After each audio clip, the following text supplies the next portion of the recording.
Hi, hello. Welcome to the episode of Isaiah's Newsstand. It's your host, Isaiah Edwards. The date is May the 28th, 2025. Hopefully, this episode finds you well, in good spirits, and high hopes. As for me, I'm doing pretty good. We had a good day. Really nothing to complain about. Overall, I'm in good spirits. I'm feeling good. Let's see here. We obviously started off with work. And today we got to get our tickets for the company picnic, and that really doesn't matter. I used to go to that, but I don't go anymore. But I did wind up giving my tickets to a coworker so that they could have some more family go. So I was like, okay, all right, plus karma points for that, right? But the cool thing that I did get out of my little care package for the little picnic gathering thing was we get a annual T-shirt to kind of commemorate the whole event, right?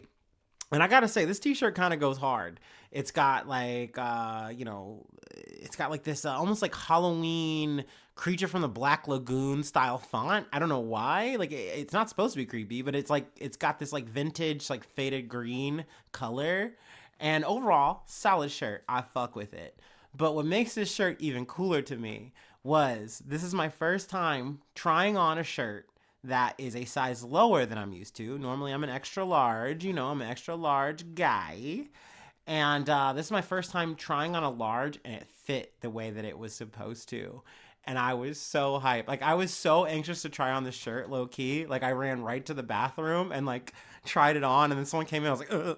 But I was very happy. I'm very pleased. It's nice having a little thing like this to kind of commemorate the progress, to kind of mark a milestone, if you will. So that felt really good. That felt really, really satisfying.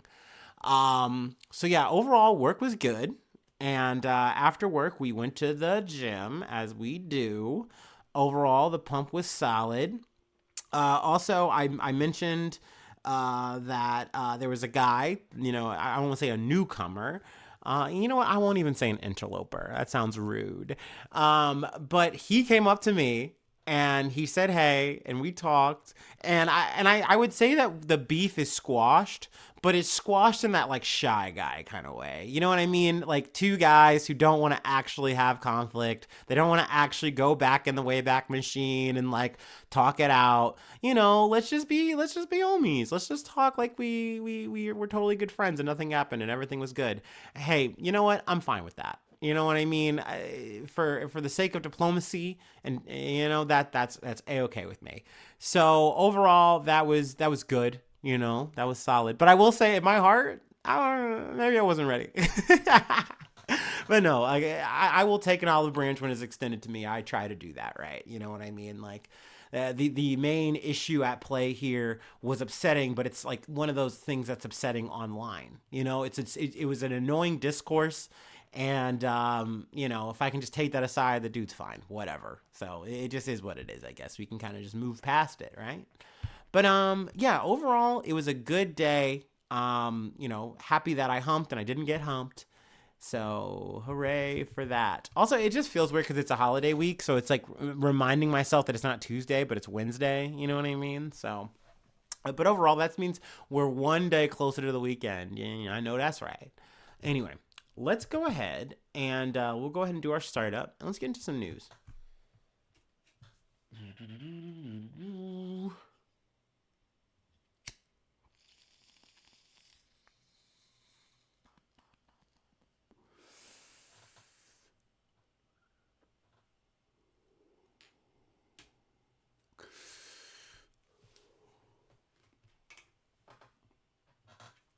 Ooh. All right, all right, all right.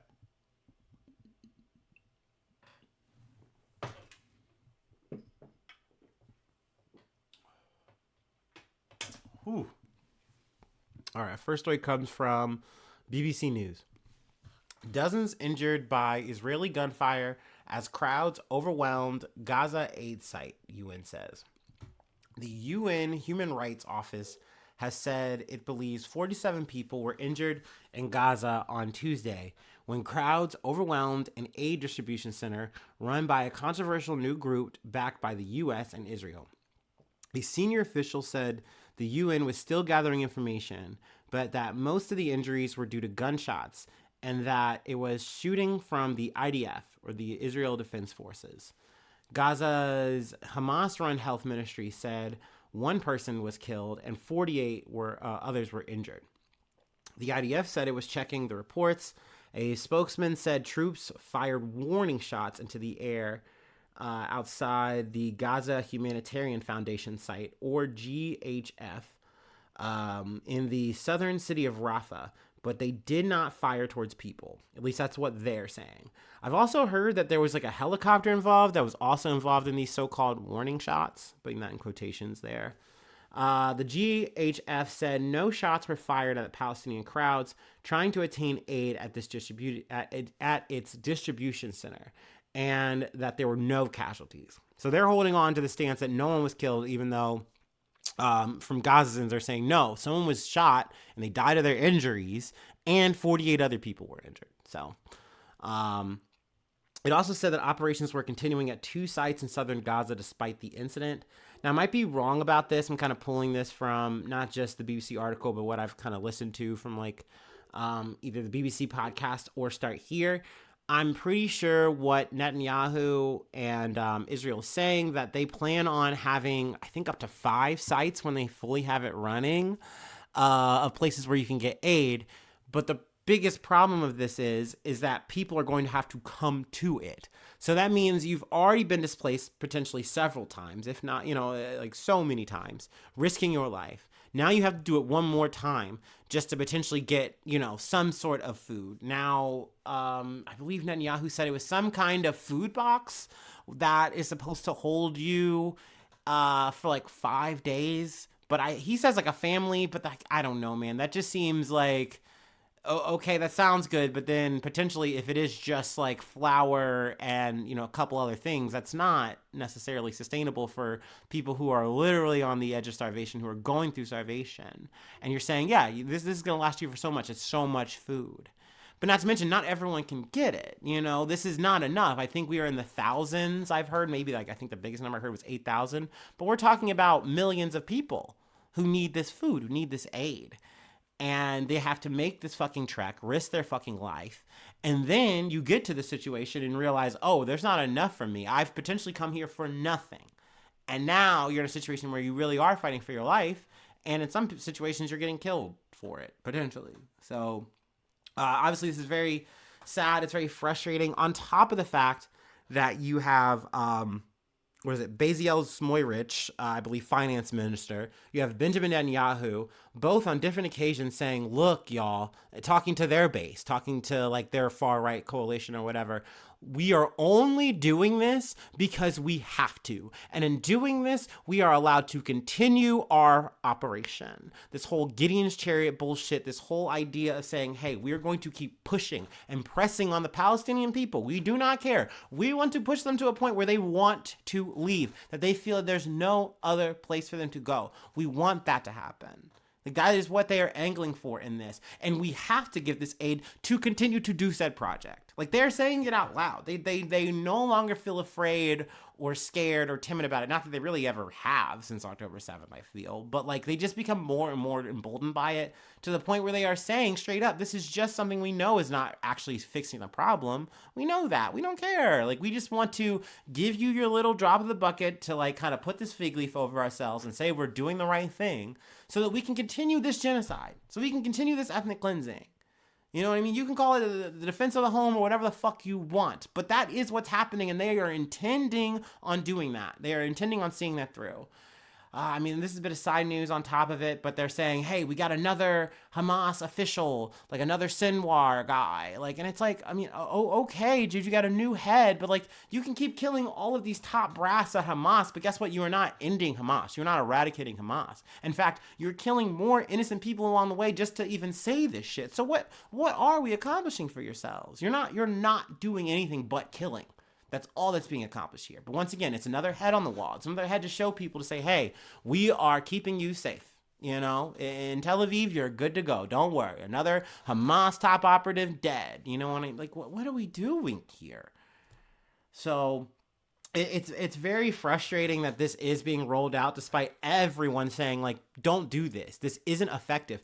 Also, not to mention like we've talked about how it's like, hey, you have to go to these places. Right now they have 2 sites open.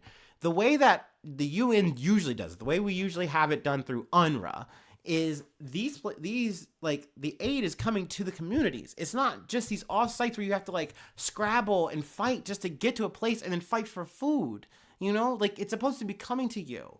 Like at the end of the day, it is wild to me that we have Israel and the U.S. doing this. Like already on the face of it, it's like, no, dude, this is like a violation, right? Like as it is, like this, there's nothing humanitarian about this. We're like, oh, you can only trust us because the UN's filled with Hamas. You know what I mean? They just love Hamas over there, so we can't have that. No way, no how. It has to be us. So we have to be the ones doling this out. But I mentioned these motherfuckers do not care. They only care about the operation of exterminating people. So like what is it, man? Like it just feels like we are putting a thin veil over this cruelty, this barbarity, this brutality that we are like inflicting. And I say we because at the end of the day, I know as an American, that's where my tax dollars are going, at least to some extent, right? It's going to missiles, it's going to bullets, it's going to this fucking shit, this fucking aid that isn't really actually going to enough people to do anything. So, you know, we got to start off with the roughest shit first. You know, at least that's what I try to do. You know, there's numbers. I will close out with this fact. At least 54,084 people have been killed in Gaza since then, including 3,924 since Israel resumed its offensive, according to the territory's health ministry. And what they're referencing is, of course, I've said this before, October 7th. It is very hard for when we get into this conversation for the media to not remind you. They have to remind you how this quote unquote started, even though this started before October 7th, 2023. This started way back. But that's a whole other fucking history lesson that we've kind of talked through and pursed through, you know, as we've been, you know, living and learning and growing with this shit in the background. But, you know, and also not to mention that is a lowball number. That 54,000. It is a lowball number. It is probably something double like that because at the end of the day, there are people who are still buried under rubble that you can't account for yet. That it's going to take forever and ever to do because people can't stop to really even do that when they have to like flee for their fucking lives every goddamn day. So, yeah, I know. Starting off with a doozy. And we're moving from that to, you know, actually it is lighter at least. No one's dying. It's just, you know, Trump administration bullshit. From NBC News, Trump administration pauses new student visa interviews. The Trump administration on Tuesday stopped scheduling new interviews for international students seeking visas to study in the United States as the State Department prepares for expanded social media screening of applicants, according to an internal cable seen by NBC News. The directive was widely circulated to all U.S. diplomatic and consular posts abroad and signed by Secretary of State Marco Rubio. Politico first reported the cable. The move is the Trump administration's latest strike on higher education in general and international students in particular, as it cuts financial support to Harvard and arrests visa-holding students from abroad. So I feel like this is kind of like a dual-pronged thing for the Trump administration. They get to hit Harvard, they get to hit universities or higher learning in general, but then they also get to say that they're doing the thing too of saying, hey, we're cracking down on like more or less what we deem unmentionables who, you know, want to come to our country. Well, oh, you want to come and learn? Not if you want to support things we don't like. You better not even bother. Which is, it's a crazy notion because essentially you're doing a brain drain like right up front, just to like, it's like you're cutting off your nose to spite the face, you know, that fucking phrase. It feels like that. Like this is going to be something that's going to hurt us as, you know, as an American society, you know, in the long run, and it's not going to do us any good in the short term. Like what? Just makes your base happy, and you get to scratch that itch for them, but it doesn't do anything. This doesn't like stop woke ideology. It doesn't beat DEI. You're damn sure not fucking doing anything about anti-Semitism, by the fucking way. You're just getting people out, and you're looking at their Facebooks and saying, "Oh, you probably said something bad about Trump. Oh, this seems really like a little too libby, a little too woke for us, a little too radical leftist. So no, you can't come to our schools." But like, you're doing this, and so okay, you're also fucking up funding, I guess, for these schools, because they do rely a bit on foreign exchange students coming here. But then also it's like, okay, after they're done with this schooling, in a lot of these situations, they stay here, and they either make some businesses, or they like, go on through their professional careers in America, because it makes sense. You're in a situation where you probably have your highest earning potential and your options laid out right here, right in front of you. You just get to go out of your school and go to work. But now they're going to do that somewhere fucking else. Like, there's already been a trend, or at least like, talk from people saying like, hey dude, like, I was planning on going to like Harvard. I was planning on going to like whatever fucking school, insert here. Now this is fucking happening. Like, I kind of regret it. And imagine you're going into this shit. Well, maybe you say, I'll go to the fucking like UK or some shit. I'll go anywhere else. Like, I can get a good education. I just have to like, go somewhere west or whatever. You know what I mean? I just got to maybe get out of where I'm at. But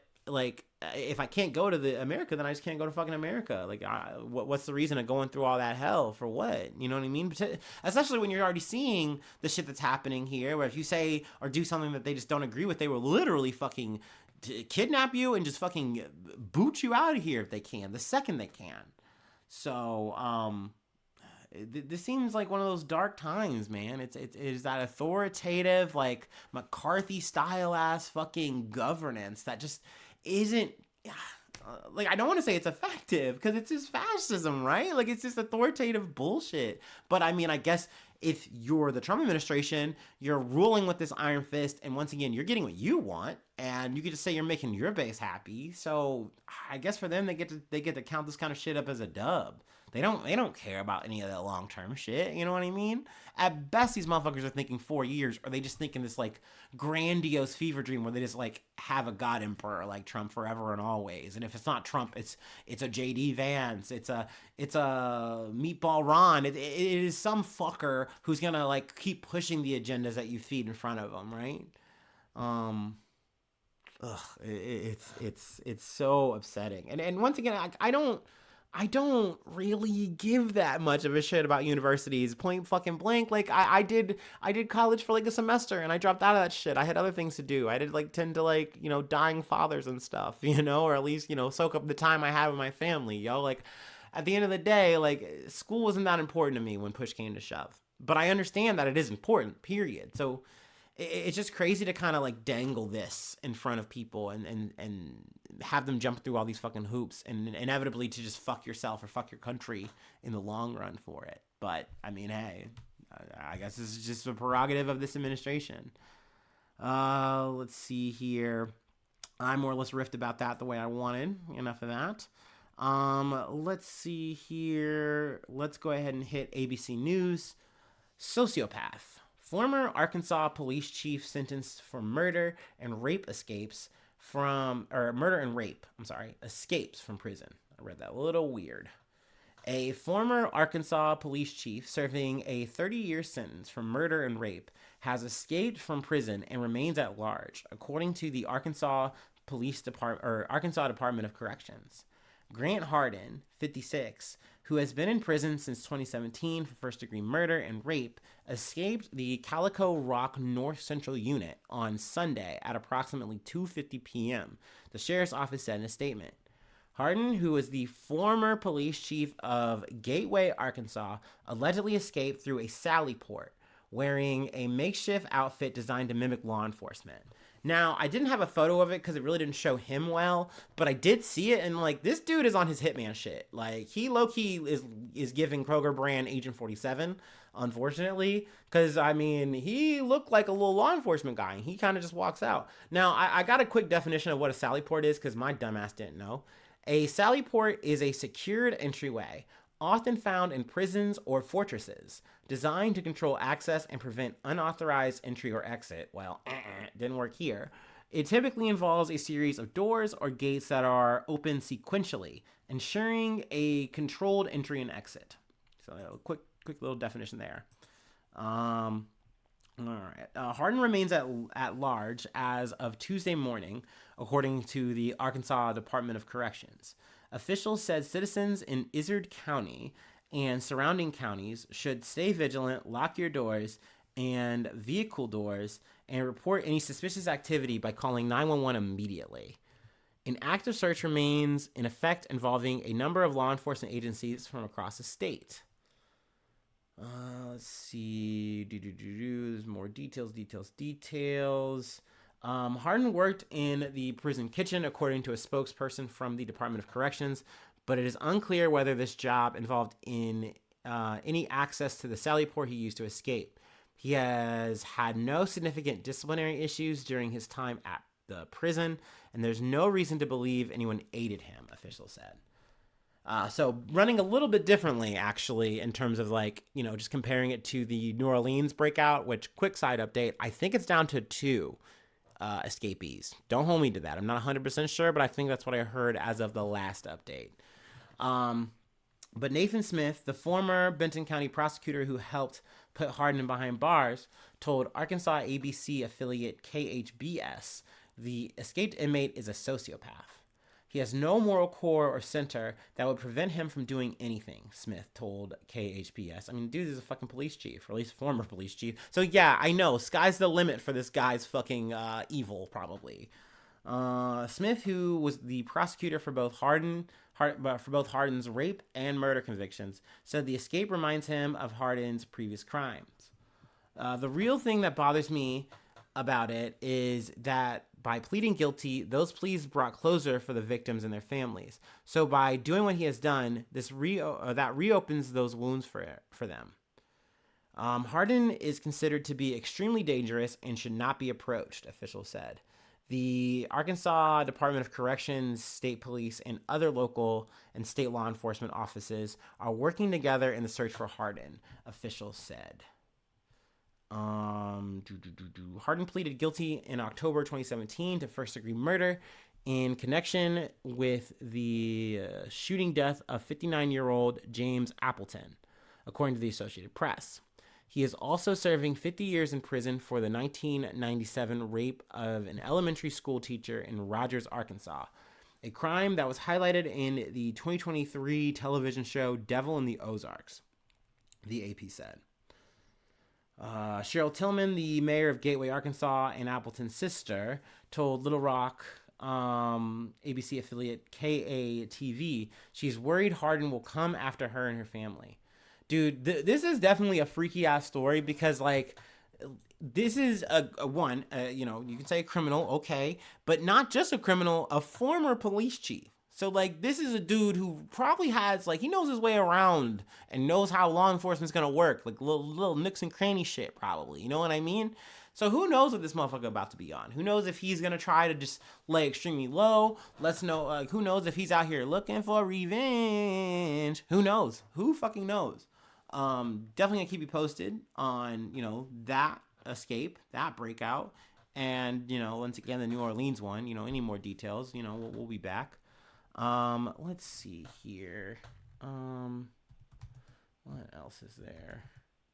We have one more story. Yeah, we're just gonna go for the one.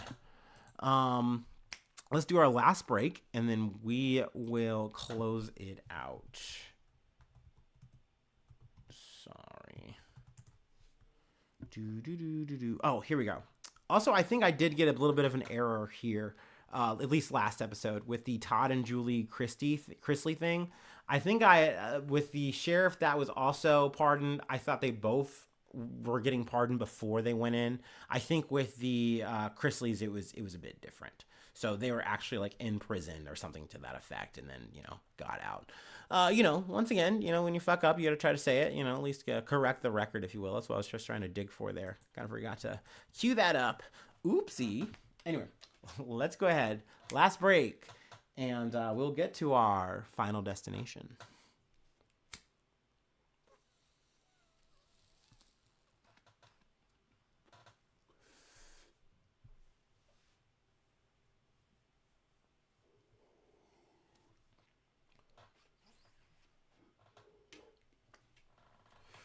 Okay.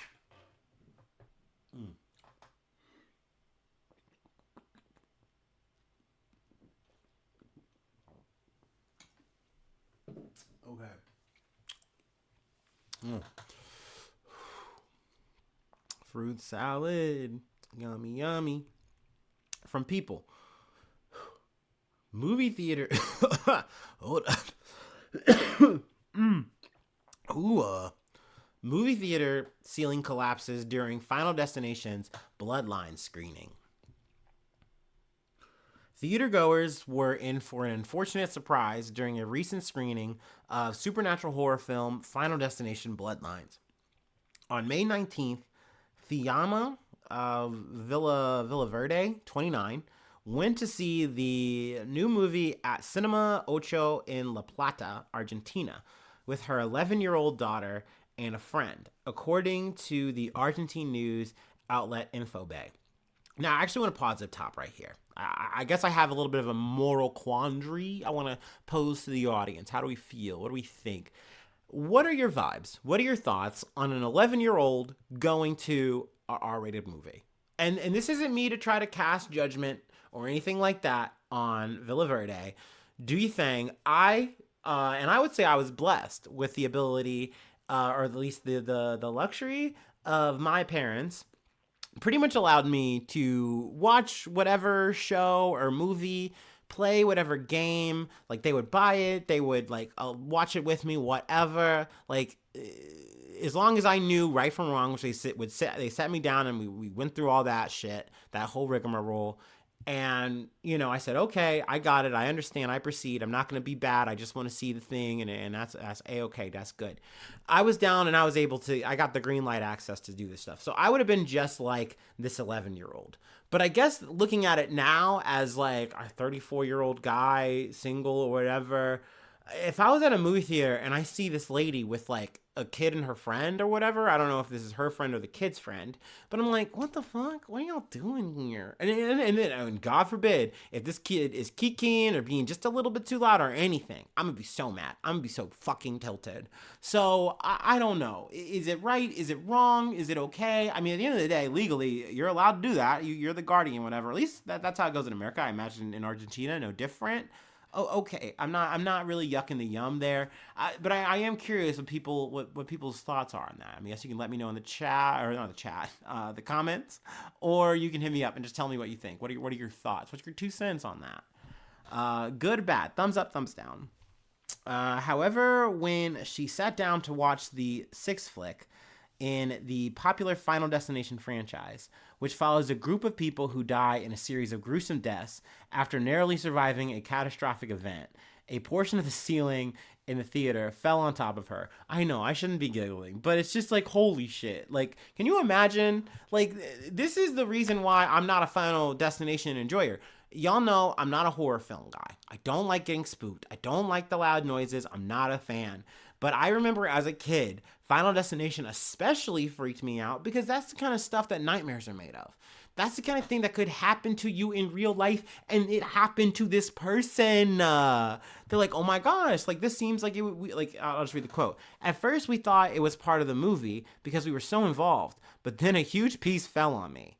Fortunately, the collapsed ceiling didn't hit my head because I was leaning slightly over the armrest. So I'm really glad that she's alive, by the way. That's another reason why maybe if it seems a little cavalier, hey, you live to see another day. I guess like a little bit of the premise of the movie there. Maybe you're actually living it. Maybe you're her for real. I don't know.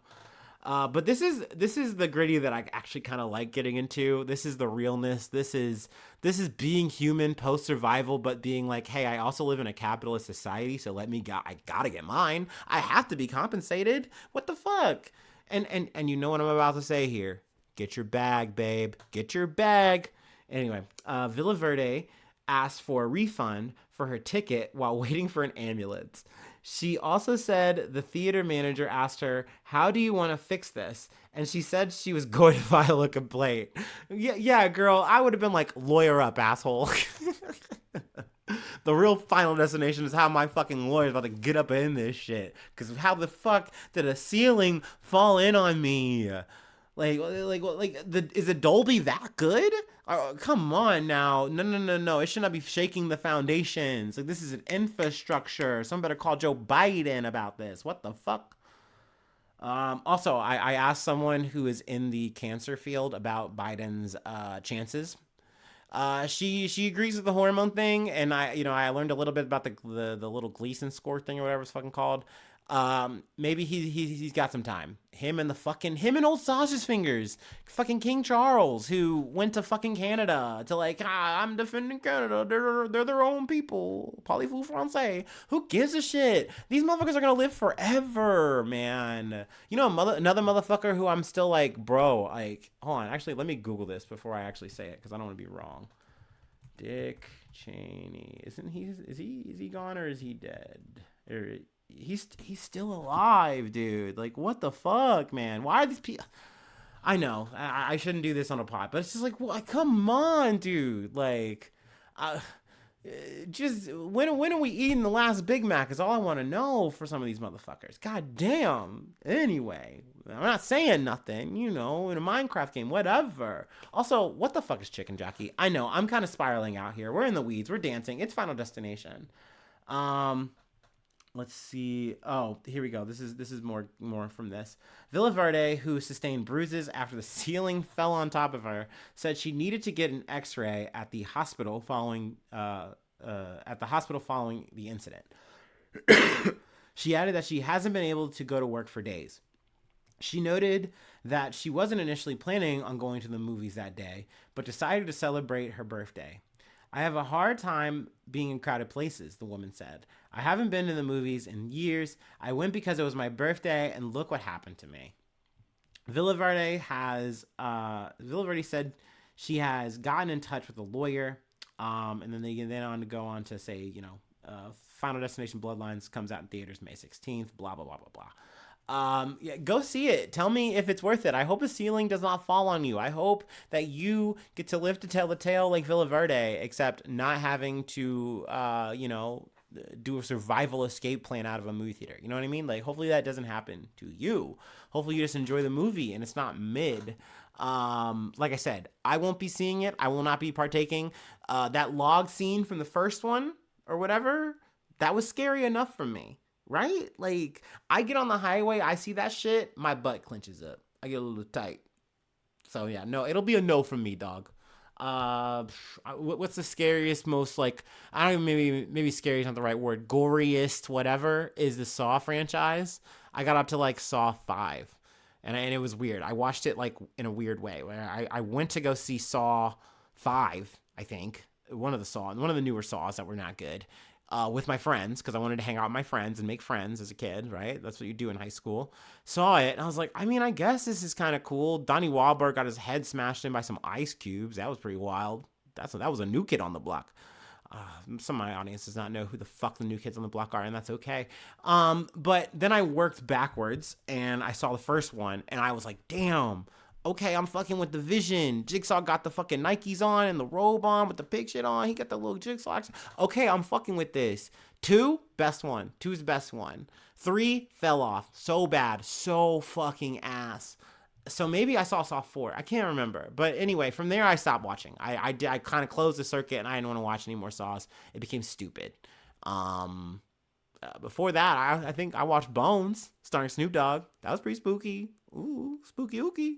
Anyway, that's it. That's all I got, man. If you'd like to help out support the effort, I do have a Patreon. Patreon.com/IsaiahNews. Become a newsie today. Roll call coming up soon. Free ways to hit me up, IsaiahNews1@gmail.com. Feel free to follow me or the podcast on any of the socials. Subscribe to the YouTube. It's a free action. Really helps out.